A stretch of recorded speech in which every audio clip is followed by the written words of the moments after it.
Assalamualaikum warahmatullahi wabarakatuh. Kami dari kelompok 4 akan memaparkan hasil materi kami yang berjudul menjelaskan pengaruh budaya dalam perilaku konsumen.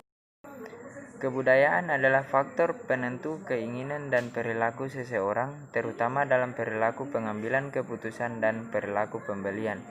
Teknologi yang disebabkan oleh berkembangnya revolusi industri memungkinkan perusahaan memproduksi barang berstandarisasi dalam jumlah yang besar dengan harga yang relatif murah. Pada saat yang bersamaan, muncul revolusi kebudayaan, di mana masyarakat secara bertahap berubah dari masyarakat agraris menjadi masyarakat yang kekotaan. Karena dengan berpindahnya ke perkotaan, maka budaya mereka berubah sehingga berkembanglah tata nilai baru dan pola kehidupan yang baru akibat pekerjaan yang berbeda. Assalamualaikum warahmatullahi wabarakatuh. Perkenalkan, nama saya Adela Puspita, stambuk C201186657. Di sini saya akan menyebutkan satu persatu definisi kebudayaan. Yang pertama, budaya adalah seperangkat pola perilaku yang secara sosial dialirkan simbolis melalui bahasa dan cara-cara lain pada anggota dari masyarakat. Yang kedua, budaya sebagai makna yang dimiliki bersama oleh sebagian masyarakat dalam suatu kelompok sosial. Yang ketiga, budaya mengacu pada seperangkat nilai gagasan, artefak, simbol, bermakna lainnya yang membantu budaya individu berkomunikasi, membuat tafsiran, dan melakukan evaluasi sebagai anggota masyarakat. Yang keempat, beberapa definisi budaya telah dipaparkan, namun secara garis besar, menurut Angel, budaya dapat dibedakan menjadi makro budaya yang mengacu pada perangkat nilai dan simbol yang berlaku pada keseluruhan masyarakat, dan mikro budaya yang mengacu pada perangkat nilai dan simbol dari kelompok yang lebih terbatas, seperti kelompok agama, etnis tertentu, atau sebagian dari keseluruhan. Dan yang kelima, budaya dapat melengkapi diri seorang dengan rasa identitas dari pelaku yang dapat diterima masyarakat, terutama dapat diketahui dari sikap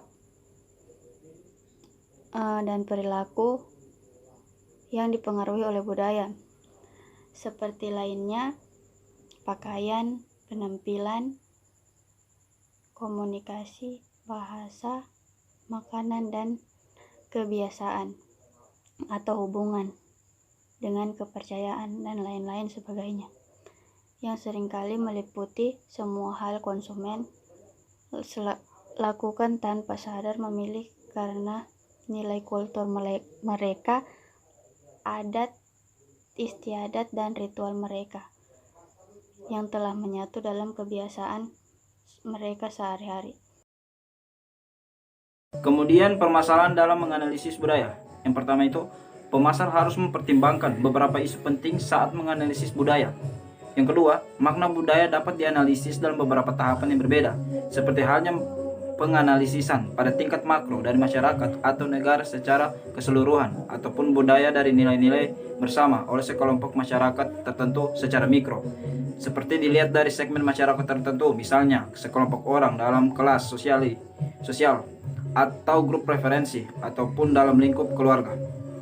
Yang ketiga, konsep makna umum atau yang dimiliki bersama sangat penting untuk memahami budaya. Makna budaya, cultural meaning, adalah jika sebagian atau beberapa masyarakat dalam suatu kelompok sosial memiliki makna dasar yang sama. Misalnya, apakah arti orang tua atau manula? Apakah makna lingkungan yang aman? Bagaimana arti bicara yang sopan? Dan lain-lain. Kemudian, makna budaya diciptakan oleh masyarakat melalui interaksi sosial mereka. Pembangunan makna budaya terlihat dalam tingkat kelompok yang lebih kecil. Misalnya bagaimana mode busana yang disebut ngetren pada mahasiswa sampai akhir tahun ini. Sedangkan di lingkungan makro, makna itu dipengaruhi oleh institusi budaya seperti pemerintah, organisasi keagamaan, pendidikan, dan juga perusahaan. Semuanya dapat terlibat dalam pembangunan makna budaya. Ada juga lintas budaya. Analisis lintas budaya adalah perbandingan sistematik dari berbagai similaritas dan perbedaan dalam aspek-aspek fisik dan perilaku kultur. Tujuan analisis ini adalah menentukan apakah program pemasaran dapat digunakan dalam satu atau lebih pasar asing, ataukah harus dimodifikasi untuk memenuhi kondisi lokal. Ya, selanjutnya budaya dan konsumsi. Produk mempunyai fungsi, bentuk, dan arti. Ketika konsumen membeli suatu produk, mereka berharap produk tersebut menjalankan fungsi sesuai harapannya, dan konsumen terus membelinya hanya bila harapan mereka dipenuhi dengan baik. Namun, bukan hanya fungsi yang menentukan keberhasilan produk. Produk juga harus memenuhi harapan tentang norma, misalnya persyaratannya, nutrisi, dan makanan crispy renyah untuk makanan yang digoreng, makanan harus panas untuk steak hot plate atau dingin untuk agar-agar pencuci mulut. Seringkali produk juga didukung dengan bentuk tertentu untuk menekankan simbol fungsi seperti kristal biru.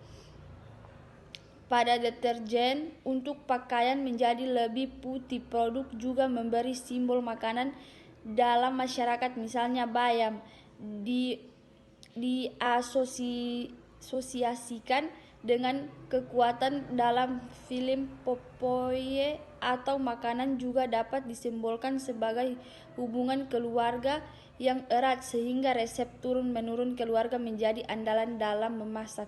Misal, ikan sasa atau Ajinomoto. Produk dapat menjadi simbol dalam masyarakat untuk menjadi ikon dalam ibadat agama. Assalamualaikum warahmatullahi wabarakatuh. Nama saya Putri Adia Rahma, Stambul C 2011 8695.